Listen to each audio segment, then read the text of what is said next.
regulators are always going to step lightly when it comes to something new. But I think if we go forward in 5 or 10 years, geothermal is going to be more consequential and impactful than nuclear. It's almost crazy to say that today, but if you just look at the numbers, you look at the reality of everything else, it's really, it should be further ahead and getting more attention than it's getting at the moment, but I'm glad it's getting traction. Yeah, I think you knocked this one out of the park. It definitely wasn't on my radar, but geothermal investment soared 85% in Q1 2025, funding alone reaching 1.7 billion. That was 85% of 2024's entire annual allocation. So I think it was a very big year and probably a groundbreaker and a good foundation for what's to come. We need it. Yeah. Today's episode is a rare one. Bill Nussey, partner at Tech Squared Ventures and managing director of Engage, is back for the third time. And there's a reason for that. Bill doesn't just talk about the energy transition. He helps shape how people understand where it is actually going, and he invests in it. Last year, we made some bold predictions about 2025. Some landed, some moved faster than expected, and some revealed just how quickly the market is changing. In this conversation, we do two things. First, we look honestly at where we got it right, what we got wrong, and why. Then we look ahead to 2026, where capital, technology, policy, and power itself are heading next. If you care about where energy is really going, not just the headlines, not the hype, this is the one you don't want to miss. So let's get into it. Bill, the only guest we've had come back to us for the third time. Very excited to have you on. You joined us episode 2 to kick off the Renewable Rides journey. And here we are recording in the hundreds. You're on episode 73 with us, where we talked about our predictions for 2025. And so we'd love to get your feedback on how you thought you did with last year's projections. And then we'll all make some projections for 2026. How'd you like that? I love it. Well, thanks for having me. I love these discussions and really hashtag respect on the work you guys do to get the word out there to have meaningful conversations about stuff that's going to change the future of the world, and a lot of people aren't spending the time and attention it warrants. So thanks for having me be part of this journey and the dialogue. Yeah, I love it. On a personal level, how was 2025? Any standout moments? Yeah, a fantastic year actually. Went on an epic vacation with my wife and kids to Japan. Had a huge birthday party, which I'll never forget for the rest of my life. There's a lot of nice milestones in 2025 personally, and just made some great progress on all things here at Tech Squared Ventures and Engage. So good year, thanks. Yeah, I love it. Good. All right, well, let's make sure 2026 is just as good, if not better. Better. But before we jump in there, 2025, you thought geothermal was going to be a breakout year. What are your reflections? I think that was spot on. I'm sad that there's not even more recognition, but Fervo has done these high profile projects and fundings. And, I think I'm excited that there's recognition and commitment from large organizations to the potential of this power source. I actually wish there was more headlines around other types of geothermal technologies. I've seen a few, but doesn't seem to get the fanfare. I'd also would have liked to see more legislation and permitting easing for it, because it's still very hard to permit it. Something that could be expedited in terms of deployment much faster, but it's still difficult to permit it because it's new. Yeah. And there have been case studies years ago about it sort of leading to seismic issues, and most of those, my recollection of those is that they're mostly just ultimately other causes. But I think regulators are always going to step lightly when it comes to something new. But I think if we go forward in 5 or 10 years, geothermal is going to be more consequential and impactful than nuclear. It's almost crazy to say that today, but if you just look at the numbers, you look at the reality of everything else, it's really, it should be further ahead and getting more attention than it's getting at the moment. But I'm glad it's getting traction. Yeah, I think you knocked this one out of the park. It definitely wasn't on my radar, but geothermal investment soared 85% in Q1 2025, funding alone reaching 1.7 billion. That was 85% of 2024's entire annual allocation. So I think it was a very big year and probably a groundbreaker and a good foundation for what's to come. We need it. Yeah. Dan, behind the meter energy storage, you thought this was going to be a real breakout year for batteries, particularly as a result of the cost of equipment coming down and capabilities increasing and people getting more comfortable with it. How do you feel you tracked? I think it was relatively accurate. It wasn't quite the breakout year that I had in my mind, but it was still an awesome year, especially just given some of the market mechanisms. We see it here in California with the net metering guidelines and being able to leverage storage to monetize these assets further. We're also seeing a lot in the demand response programs and virtual power plants.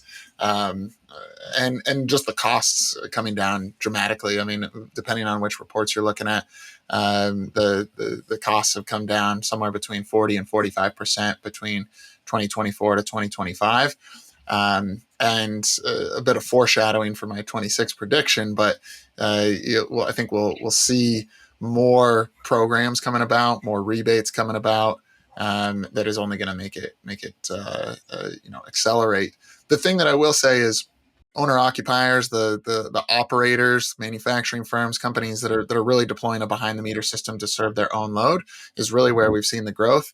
For the commercial real estate asset owners that are looking to deploy systems to participate in markets or maybe engage with their tenants, we've still really just seen the solar side of things, which I'm hoping we see change as we move into 26. Yeah. Well, this morning in my cul-de-sac, there was a couple of power trucks, and my neighbors were walking with flashing lights, and my neighbors were walking outside. And I walked outside. I said, "What's going on?" They said, "Yeah, the cul-de-sac lost its power." And I looked at my house, and all my power was on. So I opened up my home battery app, and it said, "You are off grid. You are operating. Make sure not to use too much power." Yeah, nice. And it was one of those moments that just made me realize that it's a different paradigm. And so part of it is just, you can make an economic case for it for C&I, but is also just a different paradigm, something that in 20 years, people will think it's daft to not actually have that in place. I think there's something beautiful about that, Bill, that you were like blissfully ignorant of what was actually happening on your block to your neighbors because of the systems that you've built at your own house. That's awesome. Yeah, they were wanting to go to work, couldn't open the garage doors. Mm-hmm. They were stuck, and eventually it got fixed, but didn't even notice, and that was pretty cool. Yeah, that's great. One of my predictions was energy as a service contracts and green leases would really accelerate. And I think it definitely made a lot of progress. I think especially on the energy as a service side, I think particularly what we've seen is C&I operators being willing to protect their capex and explore energy as a service contracts a lot more. We've seen solar as a service, microgrids as a service, and I think Dan will touch on this, but we'll see increasingly battery as a service. I think the reason for this is now we're seeing, years and years of experience at deploying these assets, financiers becoming a lot more comfortable, and more businesses becoming aware of, one, the opportunity, but two, the need for these solutions. I think interestingly on the green lease side of things, 9 billion square feet of commercial space, according to IMT, is now covered under green lease agreements, which really surprised me. Like, that's a huge number, and I don't think we hear enough people talking about this. So it's happening, but I think it's happening behind the scenes. I think what the attraction is the challenge with these systems has always been when you've got a landlord and a tenant who coughs up the money, who gets the benefits, and really this is a split incentive where both the tenants and the landlords share the costs, share the savings, and everyone benefits because we get extended lease terms, happy tenants, and real estate operators that don't end up with stranded assets. And so I think this is making progress. It's obviously building a lot of momentum, and I think we'll see a lot more of it to come. That green lease stat, I was not aware of that until you just shared that, and I think that's a good indicator for the years to come, because those green leases are the landlords work that language in to be able to gather utility consumption, and especially in triple net scenarios where they don't have access to the meters, they can gather that information so that they can make informed decisions on whether or not to build these types of systems. So I think that's a good, kind of early indicator to what's to come in the coming years.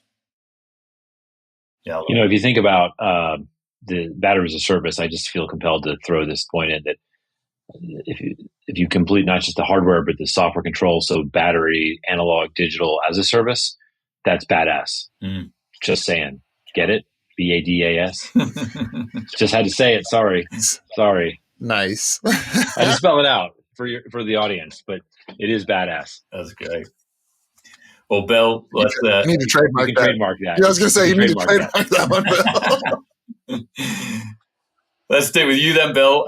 Your second big prediction for 2025 was the nuclear energy renaissance will fizzle. What are your reflections? I missed that one. I did miss that one. I think the world continues to pay no attention to first principles of costs, and so I think there's political alignment, across the world on nuclear, and so it's one of the areas that isn't. Probably should be, but it isn't divisive politically, and so everyone's looking for common ground, which is great. And nuclear happens to be one of those areas where people come together on it. But I think the fundamentals from my view on this have not changed. I'm not seeing anybody, and I hope if one of your listeners can send an article to me that contrasts this or corrects this, but I don't think anyone's looking at nuclear coming in above 6-7 cents a kilowatt hour, and many of those systems are 10-15 cents a kilowatt hour. And so it's just the willingness to go to a set of customers, C&I or residential, and say, hey, listen, your electricity bill is going to be 3 times what it is right now, but guess what? It's going to be nuclear. I think in the end, we just saw the numbers on 2025 from the EIA and SEIA, and something like 95% of all the new energy systems built in the United States are solar and battery. And a lot of that's a rush to get the incentives before they go away. So, but nonetheless, I think we're 5 years before we'll even have a chance to see how the first nuclear plant works, if it even works at all. So I continue to believe that this is, I guess, the third nuclear renaissance, and I'm pretty sure in the first two, everyone lost all their money. So I will be interested to see if this one is different. And if it works out that people want to build small modular reactors and it turns out they're inexpensive and they're incredibly reliable and ridiculously safe, I will be extremely happy. But I think it's going to be difficult to get commercial financing for any of these things. And one of the reasons, by the way, one of the points I don't think I made last year was that the big problem with the really insidious problem with nuclear of many, but the one that's truly insidious is that when it goes wrong, it goes really, really wrong. And that's not the case with solar, battery, coal, natural gas, oil. And Fukushima estimates $200 billion to the Japanese government, which is getting up to their GDP and in total costs. And so in the U.S., there had traditionally been no commercial insurance available for nuclear, so the government solved it. And there's a law whose name I forget that essentially says that the nuclear industry is insured by the U.S. government. And so if you were to go to solar or natural gas and say you don't have to buy any accident insurance, they'd be much cheaper because those, especially in that natural gas, you get an explosion. Things can get part. So they have to get commercial insurance, and nuclear does not. It's done for them by the U.S. government.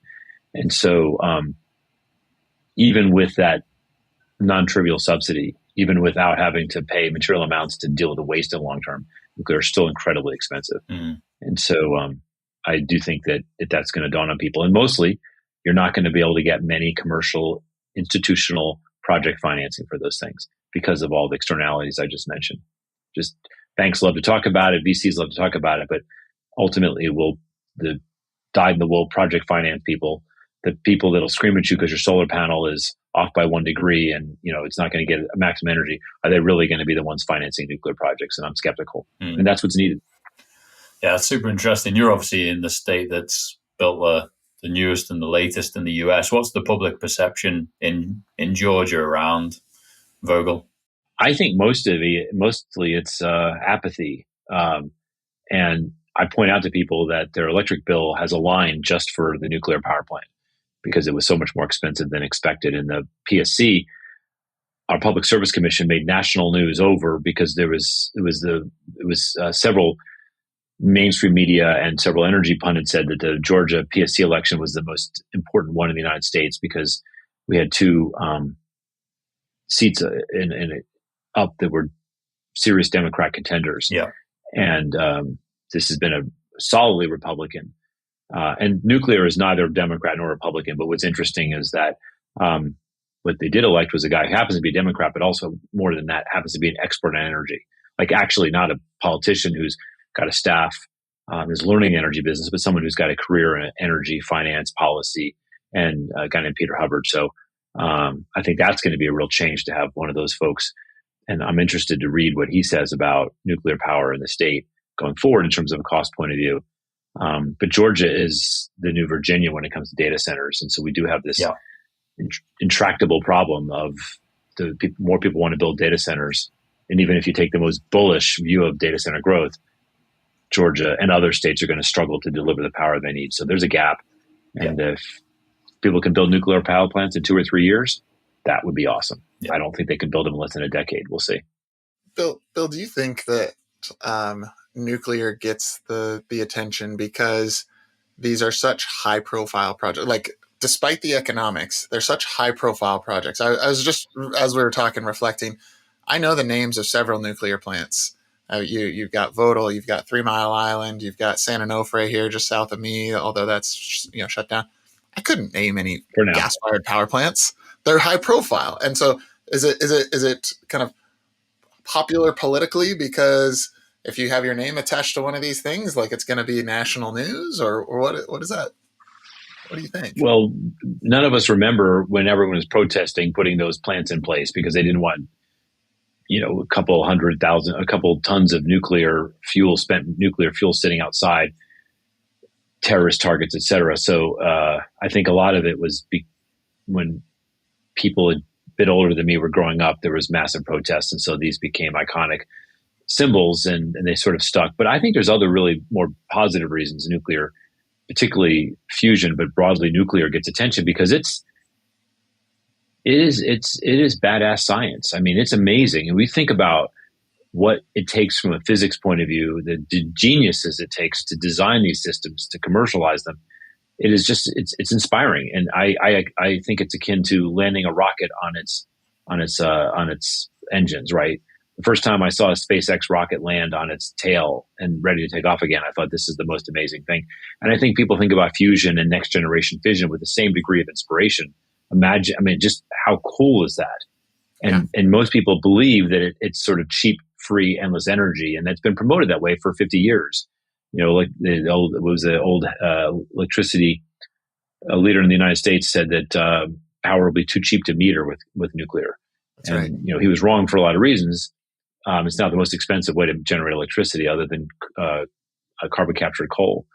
But it has this scientific American sort of how cool is that thing about it. I think people get excited about it. Work with a lot of young folks here at Tech Square Ventures Engage who are in college, and they love the idea of it because it's just so cool technically. Yeah, good call. And I think that's the reason. And the last part is, I think the reason that politicians like it, and this is a bit cynical, if you'll forgive me, but anytime you're moving gigantic amounts of money around, like you're not moving like a little CNI project for solar, $1 million, right?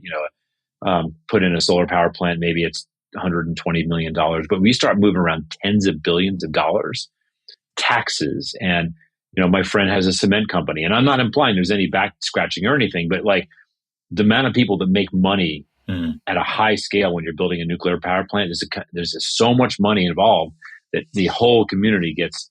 And then the people give more money to politicians because they're feeling wealthier. And again, I'm not implying there's anything cynical on this. It's just that there's so much money flowing through the system when you build a nuclear power plant, much so more than when you build a gas plant or a coal plant or a solar plant or anything else. And so I think that also attracts people to just the size of it and the community benefits because of jobs and things like that.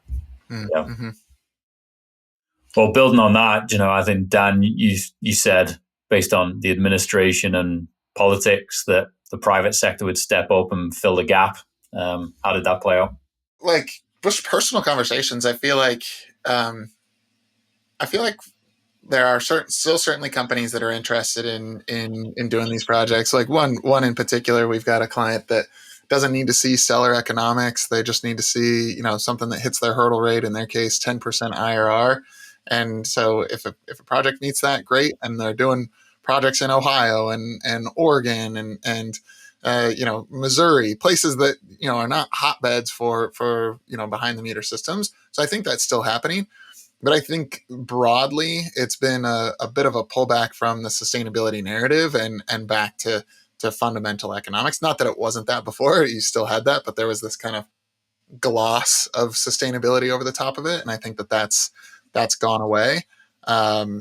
And I think that's going to remain for the next couple of years. And we'll just continue to focus on core economics, which frankly is what's going to get the CFOs to sign off on these investments and or long-term agreements. So I wouldn't say that the private sector stepped up as much in the political response that I was anticipating, but it doesn't mean that the industry is waning by any means. The core fundamentals are there, and people are just focusing on that now rather than anything related to emissions or sustainability, I feel.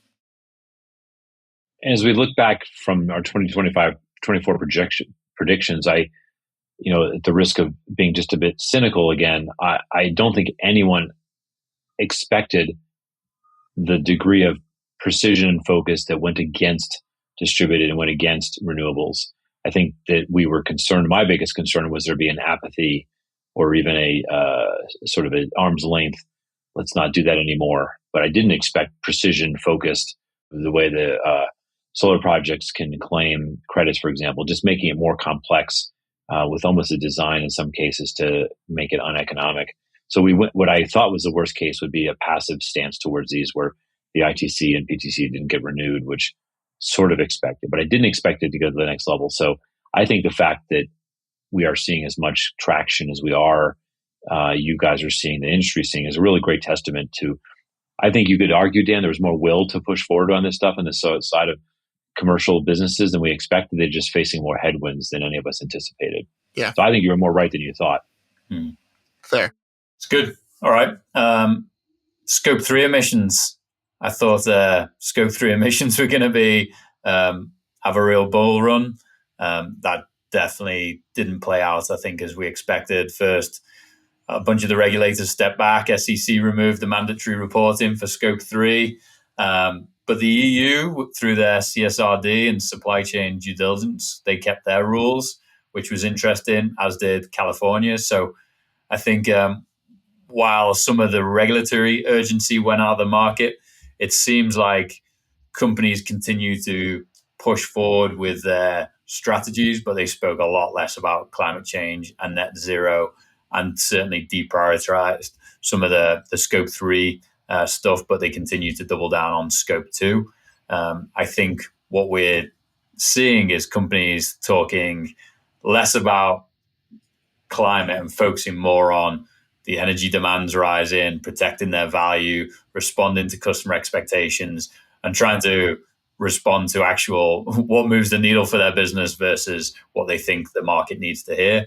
And I think that's really positive. We're seeing, a lot more companies actually rolling this down into their supply chains from a contractual perspective, requesting their suppliers to disclose energy use data, how they're going to meet their decarbonization commitments, not just what their promises are. Walmart, Prologis, a bunch of the automakers, they've all done this from a contractual stick perspective. So I think while on the face of it, it looks like a bunch of this stuff got deprioritized, I think the business value has really increased, and companies are starting to realize that sustainability is profitability when done right, but you don't have to beat the climate change or net zero drum, as it were. My guess too on this is that the real leaders in the space, the ones that are still pursuing this, are seeing that like these are long-term strategies, particularly Scope 3, where you're trying to influence third-party organizations, that takes years and years and years to track and influence and drive change and change suppliers if someone's not complying or is over complying or something, that if they try to go at the whims of an administration, it doesn't really matter. So they want to just build their strategy to stand the next coming several decades. And so like the leaders are doing that, and I think others are going to start to follow suit. And who wouldn't want a supplier that's not going to be impacted by a power outage or have affordable power such that products continue to be affordable? Like they're all like true business resilient strategies, aren't they, when you actually boil it down? I'm on the board of a company called Cloverly, which is one of the leaders in carbon offsets. And I also, as you all know, work with Lead Engage, which is a company that brings together some of the largest corporations in the Southeast. And my observations from both of those vantage points is that while the public dialogue on carbon has gone down, the commitment to it remains surprisingly strong. And I think, Dan, you absolutely nailed the reason, is that regardless of where your own analysis may bring you to the risk that climate change represents, it's almost inevitable that in the decade, the political winds will shift towards penalizing people that haven't made climate mitigation decisions and haven't climate and carbon reduction decisions. And so I think businesses may choose to be quieter about it, but the incentive remains long-term that the marketplaces, customers, stakeholders, shareholders will be looking for carbon reduction plans. And I think those plans are proceeding apace, even if they're not as public as they once were, which is really encouraging. All right. Well, let's shift gears. 2026. Bill, what's your big prediction for 2026? I've been wrong about nuclear, so I'm not going to make any predictions about nuclear. I think that batteries are going to continue to be a huge story. They did survive the ITC slashing, and so batteries, especially grid scale, behind the meter, any form of batteries. And the great thing about batteries is that you don't have to have a solar or wind anywhere. They're still going to help the economics of your grid, the resiliency of your grid, the resiliency of your building. Batteries are good. Like I like to say when I was doing my own podcast that batteries are like bacon. They just make everything better. And I think that, and I'm glad the federal government continues to support investing in that. I hope we continue to see battery manufacturing jobs in the United States. I think it's still a little bumpy, but I feel like that's got some real potential. Battery recycling also, if we can solve that and reduce the need for rare earth materials from outside the United States, I think those are all positive. I generally remain optimistic.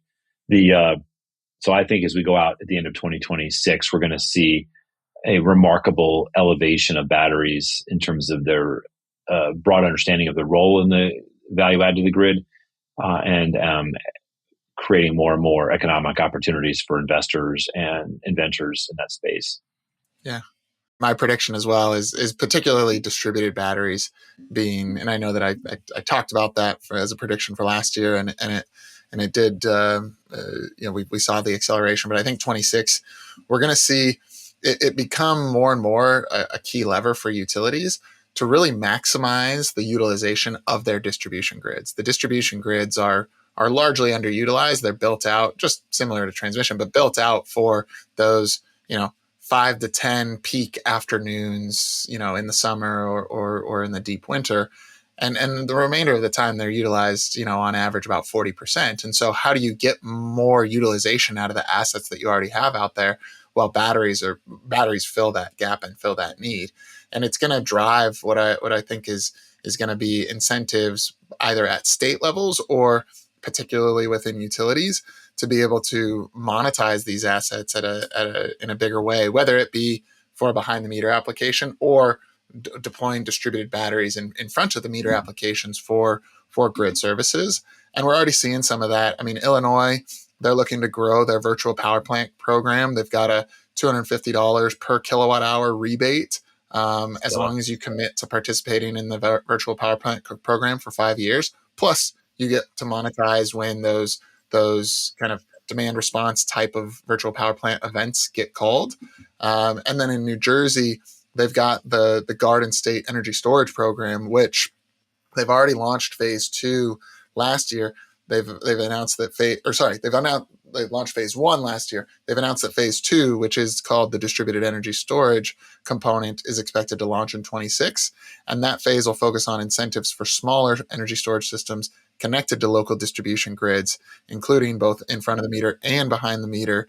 And the incentives are both fixed at the time of install based on the nameplate capacity, as well as performance-based when these programs come about. So that was one of my predictions for 26 as well, Bill. But particularly distributed batteries to be able to maximize the utilization of the distribution grid and allow the utilities to focus more of their capital on the transmission system.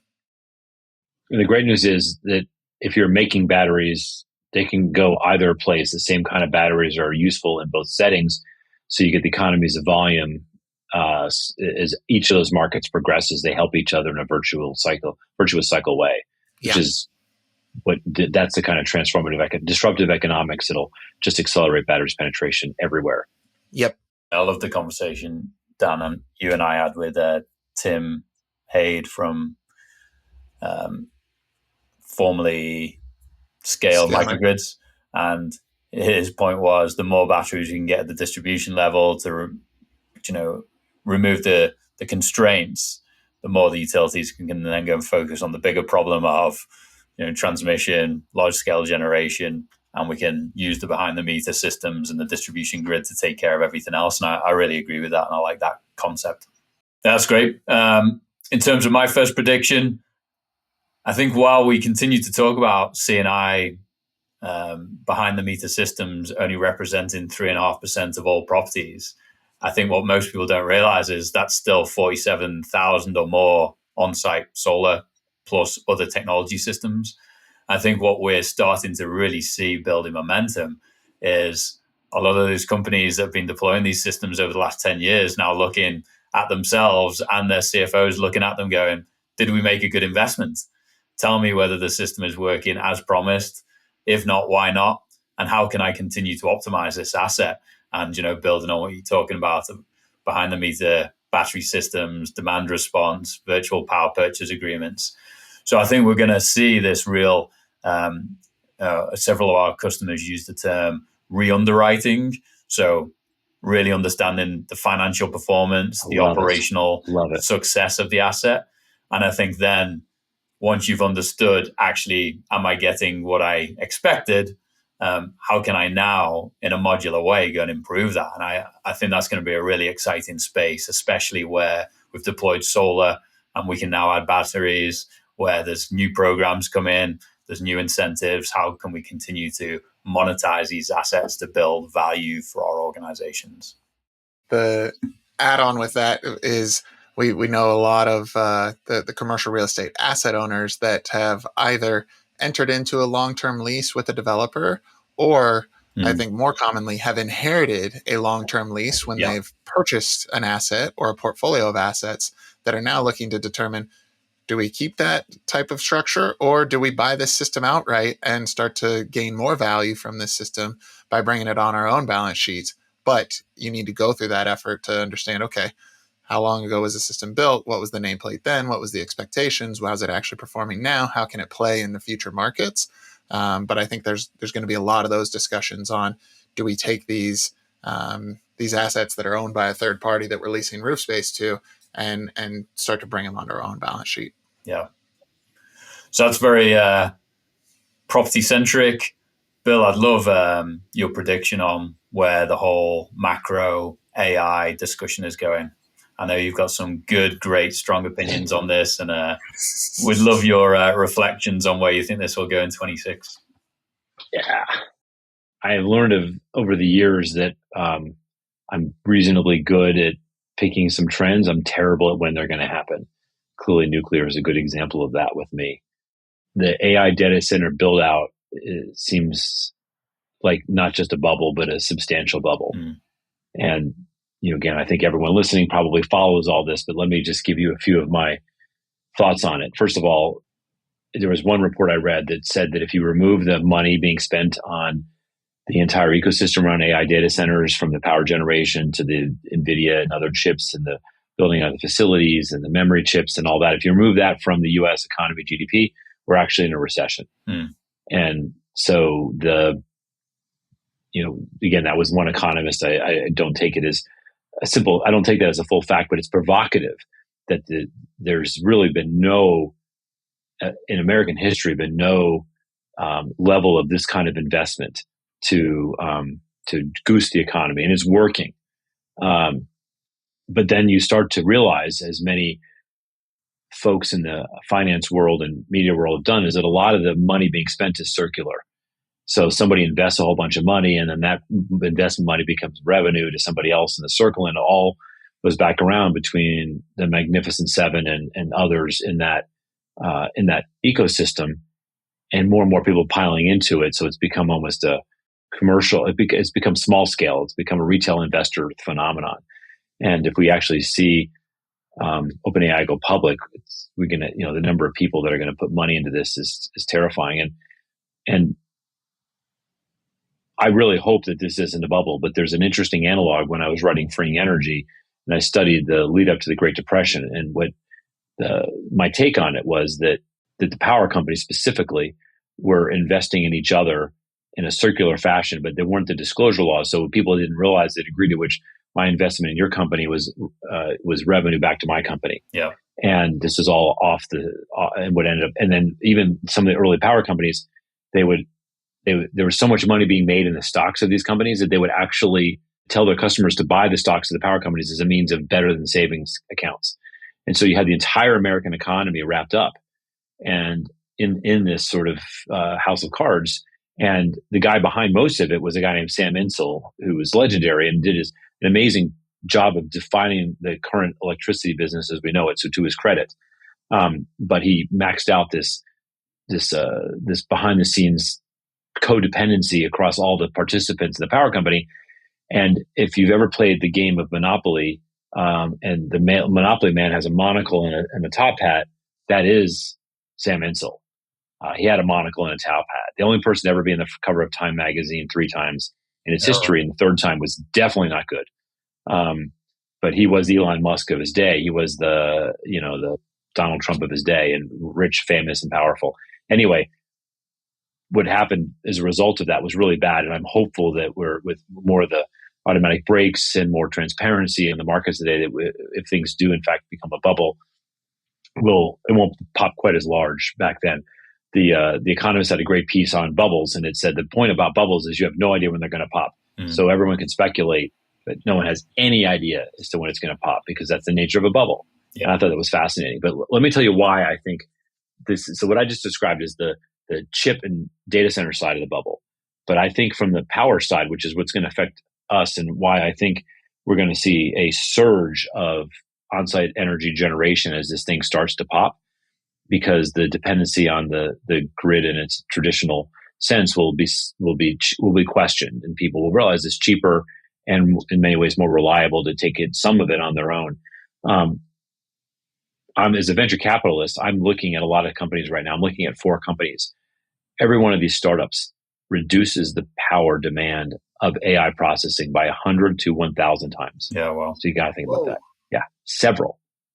And I'm putting out the bat signal that I'm looking for these. And these are early stage companies, but they're doing it. I'm talking to one that's doing it with a chip, and they can process a neural network at 1,000th the energy, like 1,000th of the energy. That means your cell phone could do advanced processing. It takes a supercomputer today. I'm looking at software companies that intelligently trim the nodes of large LLM systems and reduce the latency and the power consumption by 60 to 98%, and with maintaining almost entirely the same accuracy levels. And I'm looking at 3 companies that do this. And so I think this is here. And they can be bought by enterprises, by OpenAI. I mean, there's so many people who will buy this technology. It's probably being invented inside of OpenAI to lower their own costs. So I think what the data center demand, and then the last part that I think people miss, is that if you go to Hugging Face today, which is the place where all the AI model creators aggregate their ideas and share them, it's called Hugging Face. And if you look at the top left corner, there's something like 2.3 million foundational models out there, right? So that means there's 2.3 million people that have created ChatGPT wannabes. And, my last count, I've been in software for a few decades. we don't need 2.3 million products. We need like 5, right? We need maybe 10. And if it's crazy innovative, we maybe need 20. So the data center power that's being used to create these models, these 2.3 million models, is beyond comprehension in terms of it. So point one is that the data center power needs for creation of new models, because the chips are going to be 1,000 times cheaper, software's 1,000 times cheaper. First of all, that's going to go down by 1,000 times. Next thing is let's say we need 2,300 models to compete instead of 2.3 million. So we're going to take the number of models being created, the data centers need to create, down by 1,000 times. They're going to be building and training 1,000 times fewer models in the next 3 or 4 years. So you have two 1,000x changes, right? So, but people come back and after those arguments and they'll say, well, inference, that's where it's all going to take place. It's inference. That's where, I go to ChatGPT and I ask it a question and it comes up with an answer. And that's where all the processing and all the data centers are going to be. Well, first of all, the chips are going to take inference down by 1,000 times. But my big point is that most of the inference that will not happen in data centers, will not happen on the grid. Most of the inference for all AI that we do is going to happen on one of these. Mm-hmm. And I can make a strong argument, which we don't have time for, as to why inference will move here. But I think it's evident that we want the fastest, local, most personal answer to all of our AI questions, right? It's faster if I get the answer from here. If I ask it a medical question or something, I'd like to believe that the answer and the data is kept within my device rather than being put out to train a model or possibly made public. So I think the sociological, the economic, all the trends are to push it here. Plus, if you can process things for 1,000 times less power, you can process a full ChatGPT on something this size. Yeah. So inference no longer affects the grid. So you're essentially taking the grid demand for training down by 1 million times, and you're taking the grid demand for inference down by that and much more. You're basically removing most of it, except for the most demanding complex processes. So AI agents will still probably need large data centers, but I'd argue that we may already have enough.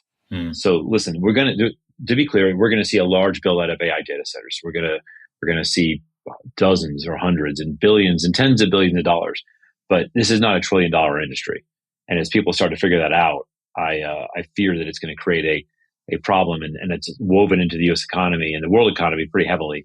And I think I'm nervous about it. So I hope that it doesn't happen in 2026. But there could be some spark events that cause it to, OpenAI. I mean, everyone's watched when DeepSeek beat for no money, no effort, was as good as ChatGPT. And then when Gemini 3 surpassed ChatGPT 5.1, and everyone's like, holy cow. And the fact is, we only need 2 or 3 of these. We don't need 300 or 500 or 2 million. So yeah. I think we're up for reckoning. I hope it's a slow, steady landing, and 2026 is just a story of starting to dial back our crazy expectations, realizing that a bubble is possible. When we're here next year, it could be tougher than that. Yeah. Hopefully not. It's super interesting, isn't it? Because I think my perception of public perception is that there seems to be more concern about the outcomes than there is potentially benefits to the everyday person, because people aren't necessarily seeing the productivities and the enhanced healthcare and cheaper education and all these things that are kind of potentially promised. And then when they look up and see a massive football size white box out of their window that's driven up their energy rates and consumed all their fresh water, I struggle to understand why these guys are building like gigawatt scale facilities. And the fact that we even talk about data centers in terms of energy consumption is also super interesting and shows the limiting factor in it all. But do you see those becoming stranded assets, Bill, or do you think they still are valuable and then they get supported by more distributed assets? We don't have to look more than 25 years in history to see exactly what happened. Yeah.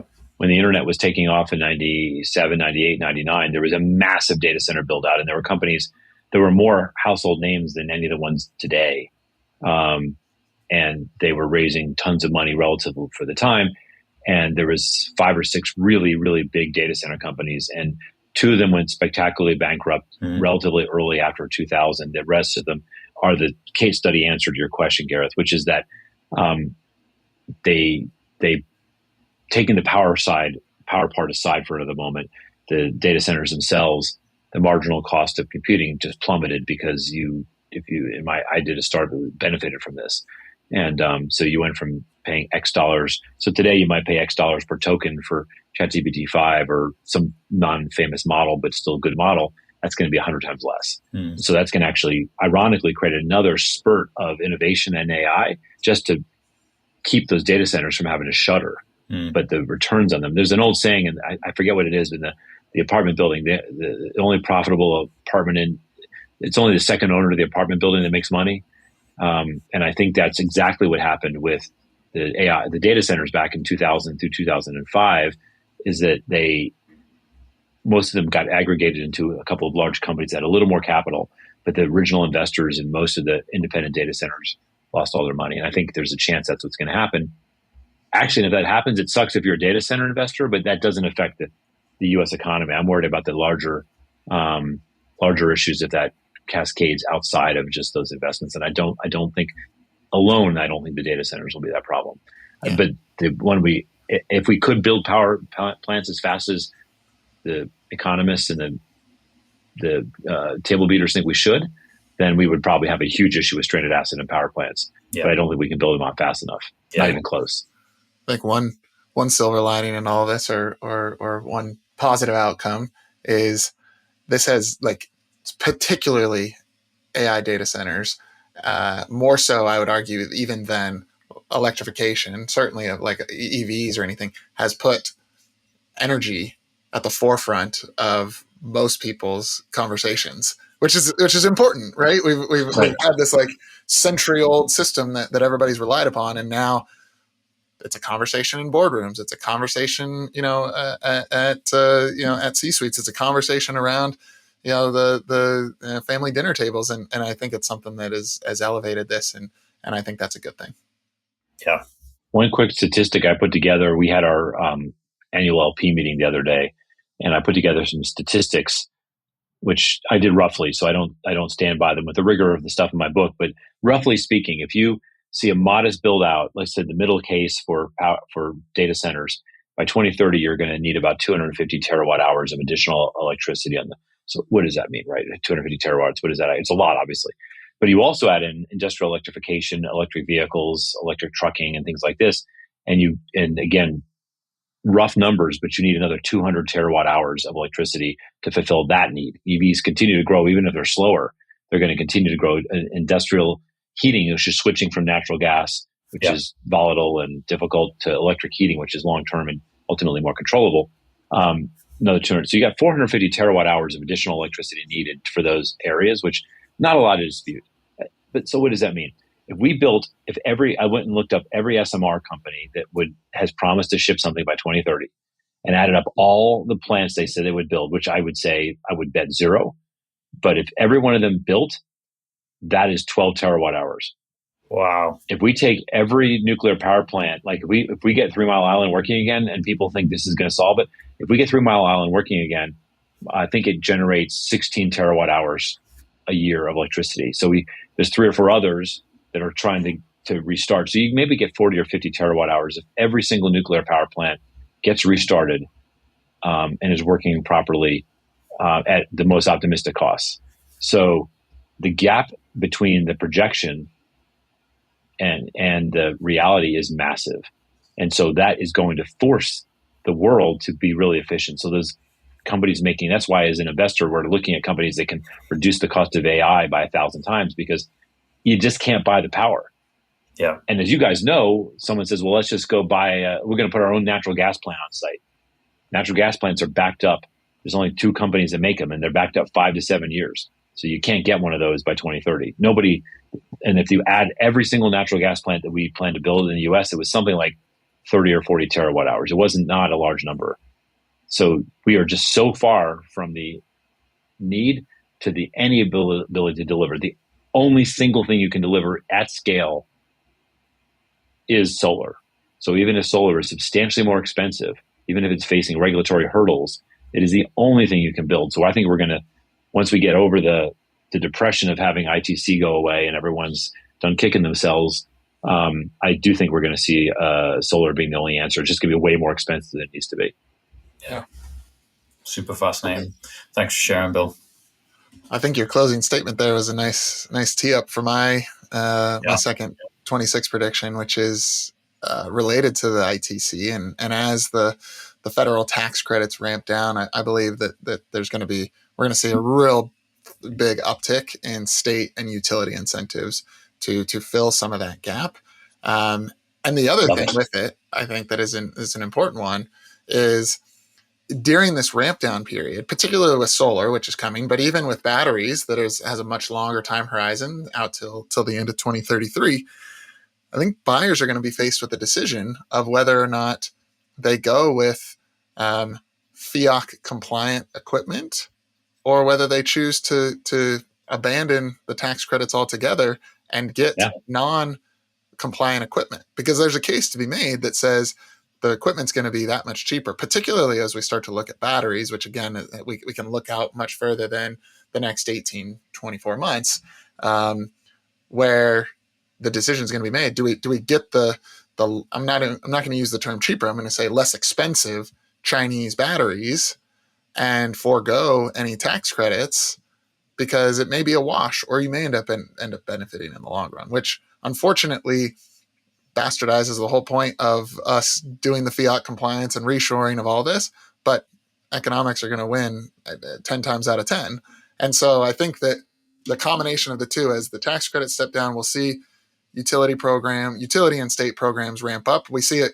Illinois is a beacon in this right now. We've got the Illinois Shines. They've got their SREC program, their Solar Renewable Energy Certificate program, which is extremely lucrative. You're getting paid $50 a megawatt hour for these SRECs, whereas you can go buy a Greenie certified REC on the open market for $4 or $5 per megawatt hour. And so you can play this arbitrage on that. You've also got the Illinois DG rebate, which is their distributed generation rebate, which is a state level incentive available for behind the meter storage as well as solar storage. $250 per kilowatt hour and solar $250 per kilowatt of nameplate capacity in a rebate. So we're seeing these state programs ramp up. I mentioned the New Jersey Garden State Energy Program before.